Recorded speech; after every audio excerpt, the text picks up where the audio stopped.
გამარჯობა. საქართველოს ეროვნული საკალათბურთო ნაკრების მიმართვა ირაკლი ღარიბაშვილს და პირველი გამოხმაურება მთავრობიდან რას პასუხობს სპორტსმენების მოთხოვნებს საქართველოს პრემიერი და სპორტის მინისტრი. მოგვარდება თუ არა პრობლემები საკალათბურთო სფეროში. ვახო გაფრინდაშვილი ჩაგორთვება ღია ეთერში. ვახო გისმენთ.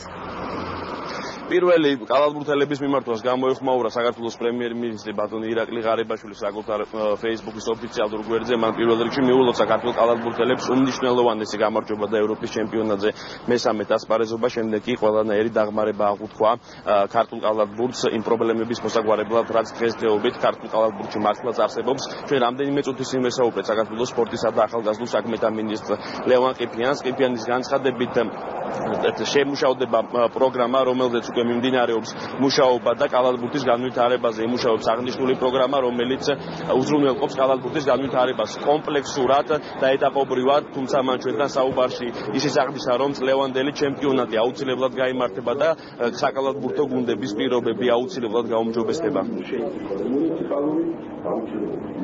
ჩვენ ვიცით ის პრობლემები, რომელიც მემკვიდრეობით გვერგო და შესაბამისად ეს პრობლემები გადაწყვეტას მოითხოვს კომპლექსურად. ეს თემა მოგვარდება კიდევაც თვითონ მთავრობაც საქმის გულშია ყველაფრის, პრემიერ-მინისტრის საქმის გულშია და ჩვენ მიზანმიმართულად ეტაპობრივად მივალთ იქამდე, პრობლემა შეექმნება ეროვნულ ჩემპიონატს და იგი უფრო სანახაობრივად და მასშტაბურადაც გაიზრდა. ეროვნული ჩემპიონატი ყოველთვის იყო 10-9-8 გუნდის, ასე ვთქვათ, ამარა დარჩენილი. უნდა ჩვენ თავარია რომ მივახციოთ სტაბილურობა კალათბურთში. ეს იმ პროგრამის დახმარებით უნდა მოხდეს, რომელსაც კალათბურთის ფედერაცია ახორციელებს. ჩვენ აქტიურად თანამშრომლობთ მათთან.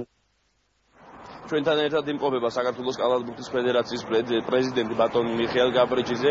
ეს ჩვენ შეგიძლიათ პირდაპირ ეთერში უპასუხოს. ბატონო მიხეილ, არის თუ არა ცნობილი თუ რამდენი გუნდი არის ეროვნული ჩემპიონატის სტარტისთვის მზად თამაშისთვის და როდის შეიძლება განახლდეს ეროვნული ჩემპიონატი? ავწუთაც მზად ზუსტი რაოდენობა არ ვიცით, მაგრამ ზუსტად ვიცით, რომ 8 გუნდი ითამაშებს საქართველოს პირველობას. ჩემპიონატი დაიწყება, როგორც დაგეგმილი იყო, ოქტომბრის შუა რიცხვებში. ჩვენ მუდმივ კონტაქტში ვართ სახელმწიფოსთან, აქტიურად თანამშრომლობთ სპორტის და ახალგაზრდობის სამინისტროსთან. ყველა პრობლემა თითქმის მოგვარებულია.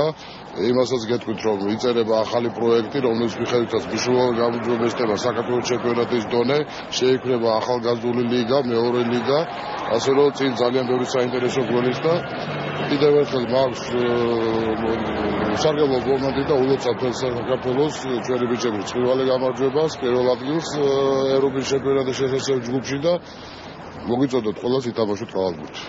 არის თუ არა ცნობილი ამ ახალი პროექტის ბიუჯეტის რაოდენობა დაახლოებით მაინც? სავარაუდოდ ეს ბიუჯეტი უყურებს 6.5 მილიონ ლარს წელიწადში. დიდი მადლობა. ჩვენს კითხვებს პასუხობდა საქართველოს კალათბურთის ფედერაციის პრეზიდენტი ბატონი მიხეილ გაბრიჯიძე. მე შეგახსენებთ, გუშინ საქართველოს ეროვნულმა ნაკრებმა ევროპის საკვალიფიკაციო ეტაპის გადამწყვეტ მატჩი პორტუგალია დაამარცხა და ევროპის ჩემპიონატზე ზედიზედ მესამე ჯერ იასპარეზებს. ეს ხო ვახო გაფრინდაშვილი, მადლობა ვახო.